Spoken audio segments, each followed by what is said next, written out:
They mocked him for being slow, laughed at his cane, ignored the weight of the uniform he wore. But when no one stood for the old man struggling with his tray, a Marine colonel did. He didn't say a word. He didn't need to, because sometimes the strongest voice is the one that stands in silence. This isn't just a story about disrespect. It's a story about honor rediscovered, about legacy reclaimed, about how one quiet man changed an entire diner and an entire town forever. If this story moved you, share it. Let others remember what quiet dignity truly looks like.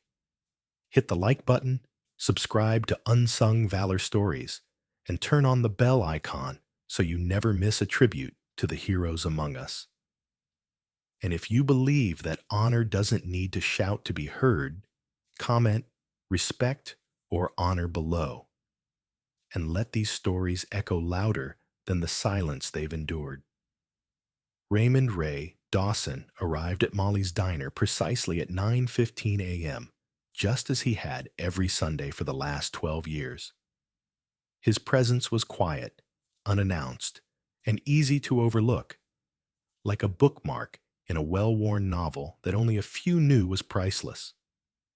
The chill of the morning clung to his jacket as he shuffled slowly past the glass doors. His spine, once iron straight under the weight of command and gear, now bent with the toll of time and a helicopter crash outside Quang Tri, Vietnam, 1972. A wooden cane steadied him, its handle worn smooth from decades of use. "Morning, Sergeant Dawson," Jenny, the hostess, greeted with her usual smile. "Your booth's ready." "Thank you, Jenny," Ray said, voice quiet but clear, every syllable measured like a formation drill. The booth by the window, always the same one, waited for him like an old friend. It offered sunlight for his joints, a clear view of the street, and, more importantly, routine. But before reaching it, Ray made a detour to the self-service counter. Carrying his tray was part of the ritual, no matter how difficult it had become. He moved slowly, each step deliberate, balancing the tray with coffee, toast, and 2 eggs over easy. His mission briefing, as he called it. Behind him, the early morning hum of chatter and silverware seemed indifferent, until a voice cut through the diner's warmth like a knife. "If you can't carry your tray, maybe stay home, Grandpa." The comment landed hard. Laughter followed, from one table in the back. 4 men, weekend tourists from a fishing tournament, sat in matching t-shirts and baseball caps, morning beers already opened. Ray didn't flinch. He didn't respond. His focus stayed on the tray, his breath steady.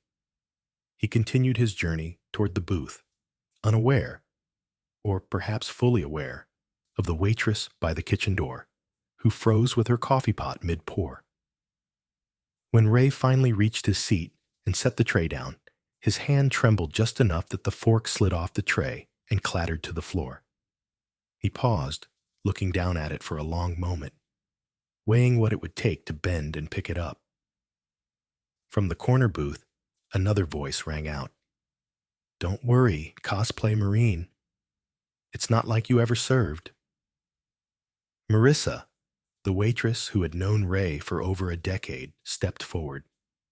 Her hands shook as she crouched down, picked up the fork, and laid a clean one on the table. "I'm sorry about that, Mr. Dawson," she whispered. "Not your fault, Marissa," Ray replied, calmly arranging his napkin like he always did, corner by corner, centered exactly beneath his plate. What no one in the diner noticed was the man in the far corner, upright posture, neatly pressed uniform, silver eagle insignia. Colonel James Harrison had stopped in for breakfast on his way to Washington. His meal sat untouched. He had seen everything: the way Ray carried his tray, the mockery, the silence that followed, the fall of the fork, And in that silence, something ancient stirred. He stood, slow and sure. He didn't raise his voice, didn't clench his fists. He walked directly to Ray's booth, bent down, and picked up the fallen fork again, the very same one. Then he stood behind Ray, feet together, hands at his sides, at attention. No words, only respect. And in that moment, without commands or confrontation, the entire diner went still. Ray Dawson didn't flinch as the laughter spread across the diner. He had faced worse, far worse, in jungles where the air itself tried to kill you. But something inside him still stung. Not the insult, not even the silence of the bystanders. It was the realization that no one cared enough to ask who he was. Balancing his tray with both hands, Ray moved slowly toward the corner window booth. It was his spot. Always had been. From this vantage point, sunlight would warm his back just enough to ease the chronic ache that never left his spine. He'd memorized every step between the counter and that table. How to pivot slightly left to avoid the sticky tile. How to breathe through the tightness in his hip when adjusting his grip on the tray. Behind him, the four men at the corner booth had turned their jeers into a running commentary. Maybe he thinks breakfast comes with a medal. Some guys just don't know when their time's up. Ray didn't respond. His expression didn't shift. That, too, was muscle memory. The same practiced stillness he'd used in Vietnam when the best move was no move at all. In those days, silence wasn't submission. It was survival. Halfway to the booth, one hand began to tremble. Not out of fear, but from fatigue. The tray wobbled. The coffee cup slid dangerously close to the edge. He halted, took a breath, adjusted. When he finally reached his seat, the tray's corner clipped the table. A fork slipped off and hit the tile with a metallic clatter that seemed to echo louder than it should. Ray stared at it. His back screamed in protest at the thought of bending down. For a moment, he simply stood there, calculating whether to leave it or to risk the pain. Around him, the diner seemed to exhale, tension drifting in invisible waves. One of the men laughed again. Guess boot camp didn't teach him how to hold a tray. Ray turned his eyes toward the fallen utensil.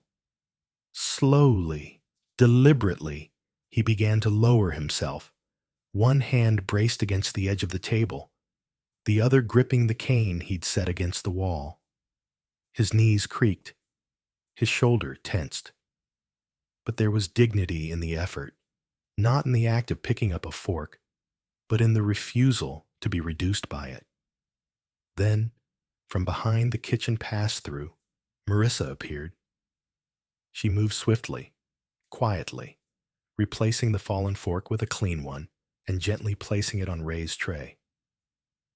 "I'm sorry about that, Sergeant Dawson," she whispered, loud enough for nearby patrons to hear, but soft enough not to embarrass. Ray nodded, his voice as measured as ever. "Not your fault, Marissa." He sat down, adjusting his napkin with precision. His hands shook slightly, but his posture was straight. With military grace, he began cutting into his eggs. He'd do it just like always, no matter who laughed. But Marissa hadn't been the only one watching. Across the diner, near the rear wall, a man in full dress uniform had remained silent. Colonel James Harrison. His eyes had not left Ray since the first insult. He hadn't touched his meal. His coffee sat untouched. His jaw tightened slightly with every word uttered by the hecklers. There was no need for speeches, no raised voice, not yet. Instead, the colonel stood, slowly, deliberately, and straightened his jacket. He didn't make a scene. He just walked toward the booth in silence. At that moment, something shifted in the atmosphere. The chatter dimmed. The clatter of plates and the hiss of the grill became background noise. Waitstaff paused mid-step. Even the mockers sensed something had changed. But Ray Dawson kept eating. He wasn't interested in theatrics. He was interested in finishing his breakfast the same way he had every Sunday for 12 years. Alone, unnoticed, and at peace. But that peace had been disrupted, and someone, finally, was about to restore it. Ray Dawson sat in the booth, his fork trembling slightly as he lifted a piece of toast. The diner's chatter had returned to its usual low hum, but something had changed. Conversations were quieter, eyes more deliberate in where they looked or didn't. Ray, however, kept to his routine: buttering toast, sip of black coffee, 2 eggs, over easy, just like every Sunday. But the silence behind him wasn't just social discomfort. It was military grade. Colonel James Harrison stood tall, hands clasped behind his back, feet angled precisely shoulder-width apart. He remained there, in full dress uniform, directly behind Ray's booth, rendering a living salute through posture alone. He said nothing. He didn't have to. The effect was immediate. The group of hecklers who had earlier mocked Ray now sat stiffly in their corner booth. The smirks had drained from their faces. Their laughter had gone cold. And though no accusations had been made, every eye in the diner seemed to have turned toward them in judgment. The manager of the diner, Michael "Molly" Sullivan, stepped out from the back, wiping his hands on a white towel. He paused when he saw the colonel, then the quiet intensity in the room. He looked at Marissa, who gave him a slow, solemn nod. Molly had run this diner for 30 years. He knew a moment of gravity when he saw it. The colonel finally moved, not away from Ray, but forward. He knelt beside the booth and retrieved the fallen fork himself. Slowly, precisely, he placed it beside Ray's plate as if it were a ceremonial blade. Then he straightened. Still, he said nothing. Ray looked up and met his eyes. A second passed. Maybe 2. In that glance, volumes were exchanged. Memories of war, silent suffering, resilience, and brotherhood. Then, with practiced calm, Ray dipped his head in the tiniest nod of gratitude. The colonel finally turned. He walked calmly, deliberately, to the center of the diner. With one smooth motion, he reached into his uniform jacket and pulled out a weathered photograph protected by a clear plastic sleeve. He raised it so that everyone in the diner could see. "This man," he began, his voice steady and unmistakably commanding, "carried me out of a burning convoy outside Da Nang in 1972. 3 miles, enemy fire, bullet in his own leg. That man is why I'm standing here today. That man is why I have a family, why I have this uniform. That man is Sergeant Ray Dawson." No one spoke. Not a single clink of silverware broke the silence. The colonel lowered the photograph. "Honor," he said simply. "Some of us wear it on our chests. Some carry it in silence for 50 years. He turned his gaze to the hecklers. "You didn't know who he was, because you didn't care to ask." Then he turned to the manager. "His meal is on me today, and every time I'm in this town." Molly gave a small nod. "That's the least we can do." "No," said the colonel, finally offering a faint smile. "The least we can do is stand with him." Ray remained quiet, letting the room absorb the colonel's words. He continued eating his breakfast, not from indifference, but from a quiet understanding that this wasn't about applause. It was about dignity. One of the hecklers finally stood. A man in his 30s, ball cap in hand, eyes lowered. He walked toward Ray's booth and paused. "Sir, I didn't know. What I said, it was wrong. I'm sorry. Ray didn't look up at first. Then he set down his fork and turned his head just slightly. You learn respect either from a drill sergeant, he said, voice dry, or from a hard lesson. Looks like today you got both. The man blinked, then nodded and returned to his seat. The colonel walked back to Ray's booth. Permission to sit, Sergeant? Ray motioned to the empty seat across from him. I always got room at my table for a brother. And for the first time that morning, Ray smiled. The sun climbed higher, pouring golden light through the diner's wide front window. Outside, the American flag fluttered gently. Inside, at the booth near that very window, two Marines sat across from each other, one in dress uniform, the other in quiet humility. The table between them was no longer just a place to eat. It had become a silent altar to shared memory. Colonel James Harrison sipped his now-cooled coffee. He didn't mind. For once, his attention wasn't on his schedule or the Pentagon briefing he was late for. It was here, with the man who had once carried him across a battlefield. Ray Dawson had just finished his toast. He wiped his hands on his napkin with practiced precision, then leaned back against the booth's cushions. The years sat heavy on his shoulders, but his presence had never been stronger. Around them, the diner buzzed again, though now with a kind of reverent restraint. You know, Ray said finally, voice rough like gravel, I came here every Sunday for 12 years. Not once did anyone ask why. The colonel nodded. They should have. Ray chuckled softly. Nah, not their fault. These days, folks think service looks like a flag on the porch and a tweet on Veterans Day.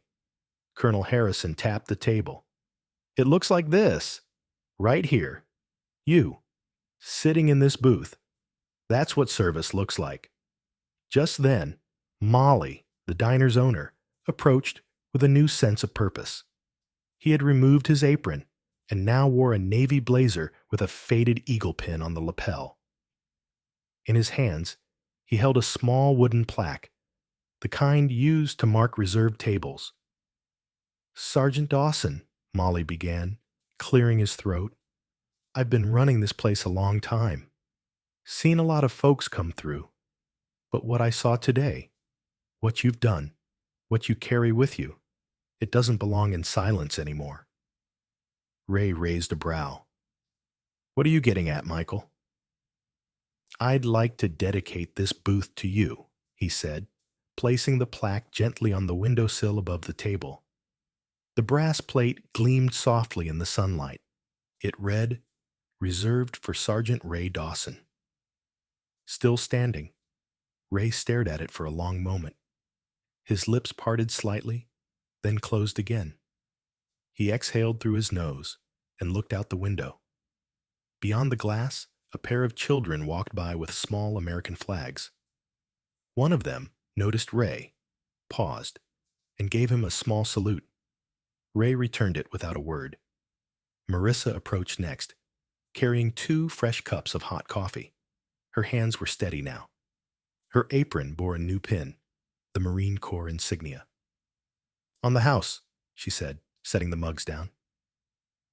You didn't have to do that, Ray said. I know, she replied with a small smile, but I wanted to. At the counter, the group of hecklers had finished their meal. The one who had apologized stood again and approached Ray's booth. This time, he didn't look unsure or embarrassed. Just sincere. We talked, he said quietly. We've been idiots. If it's all right, we'd like to come back next Sunday. Sit with you. Learn something. Ray looked at him for a long second, then motioned toward the empty chairs. Booth's big enough. The man nodded, his voice catching. Thank you, Sergeant. When he walked back to his table, his friends met him with quiet pats on the back. The mockery was gone.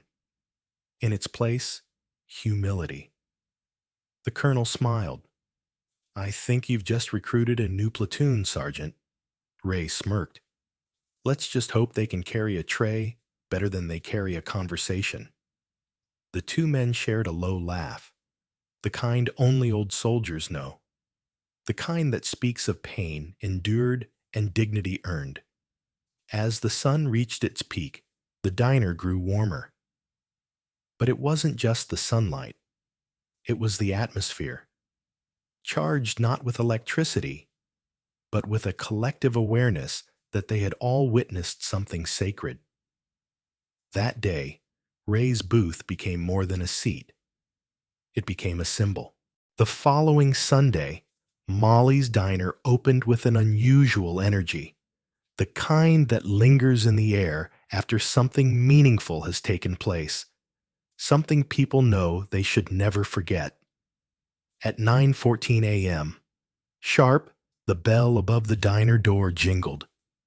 Just like every week for the past 12 years, Sergeant Ray Dawson entered, wearing the same worn jacket with the Marine Corps patch on the shoulder.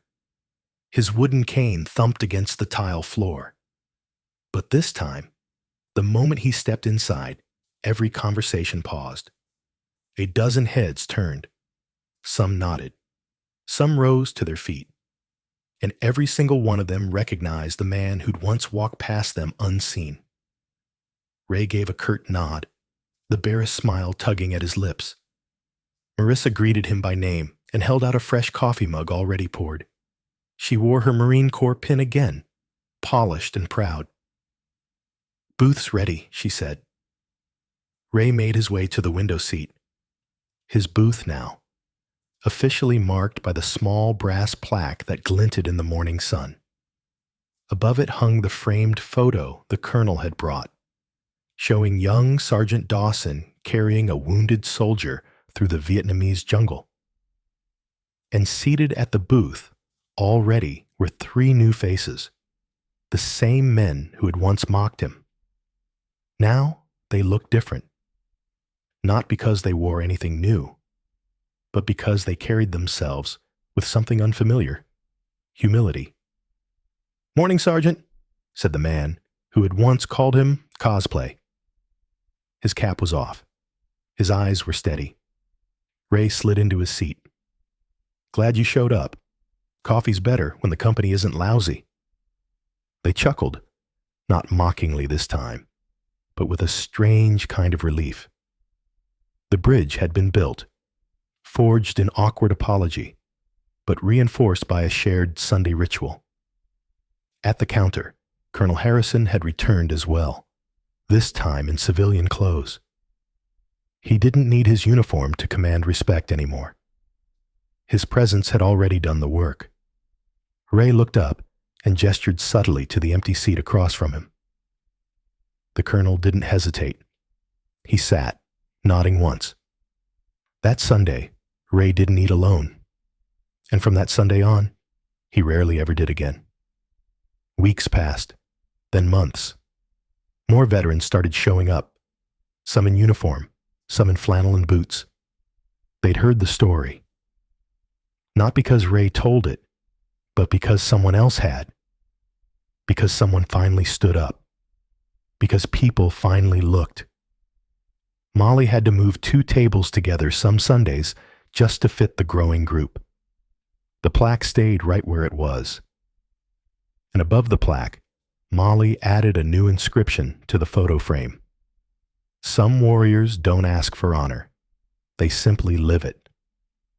Teachers from the local high school started bringing students by the diner to meet the veterans. Sometimes Ray would share a story. Most times he wouldn't. He preferred to listen. But when he did speak, people leaned in. Because his words didn't need flair. They carried weight. He'd tap the photo frame sometimes and say, "Those boys, they're why I'm here. Never forget their names, not mine." When asked what made him come back every week, even in pain, Ray would shrug. "I showed up, that's all." One day, Marissa asked a question softly. Why didn't you ever tell us who you were? Ray paused. Because if a man needs to tell you he's a hero, maybe he's not. She nodded. It was the kind of answer that stayed with her long after the breakfast rush ended. Years later, when Ray passed peacefully in his sleep, the town remembered. The booth remained untouched that Sunday. Coffee poured, plate set, seat empty. No one took it. The mayor arrived with the city council. So did the colonel, now retired, with his own children in tow. People gathered at Molly's, not to mourn, but to remember, to honor. And as the diner filled with silence and stories, someone brought in a small American flag and draped it across Ray's seat. A little girl, no more than 6, walked up to the booth. She pointed at the plaque and asked her mother, "Was he famous?" Her mother crouched down and replied, "No, sweetheart. He was something better." At sunset, a new sign was placed above the diner's front door. It read, "Still standing, the Ray Dawson Table." In honor of those who fight battles long after the war ends. Because some legacies aren't carved into marble or shouted from podiums. Some legacies are built with every quiet, stubborn, dignified step, one Sunday at a time.